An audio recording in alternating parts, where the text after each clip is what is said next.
Vous avez entendu parler de ce nouveau spectacle de Dieudonné qui fait scandale? Interdit par la préfecture dans un premier temps, mais finalement autorisé par la justice, il traite d'un sujet hautement sensible, les attentats de Paris du 13 novembre 2015. Reste bien jusqu'au bout de la vidéo, je te donne tous les détails.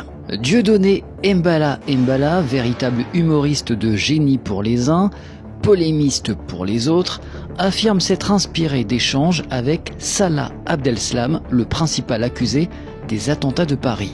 Si vous connaissez le personnage, vous savez qu'il apprécie énormément la provocation.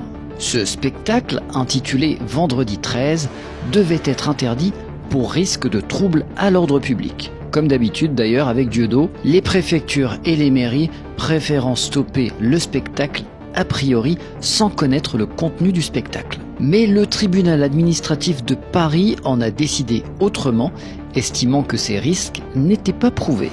Le spectacle ne se passe pas n'importe où, il a lieu à l'intérieur du bus de l'artiste. Celui-ci est surnommé le Dieudobus et peut accueillir seulement 73 spectateurs à chaque représentation. On fait comme on peut lorsqu'on est censuré.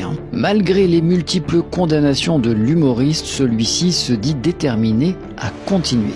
Victoire, nous avons gagné contre la préfecture et fait condamner l'État à me verser 1000 €. Réservez vos places, j'arrive partout en France. Ils ne nous empêcheront pas de rire de leur médiocrité. Dieudonné, dieudosphère.com. Et toi alors, quel est ton avis? Est-ce un signe de respect de la liberté d'expression ou un affront à la mémoire des victimes? Donne-moi ta réponse en commentaire et c'est encore mieux si tu as vu le spectacle afin de pouvoir argumenter. Merci d'avance.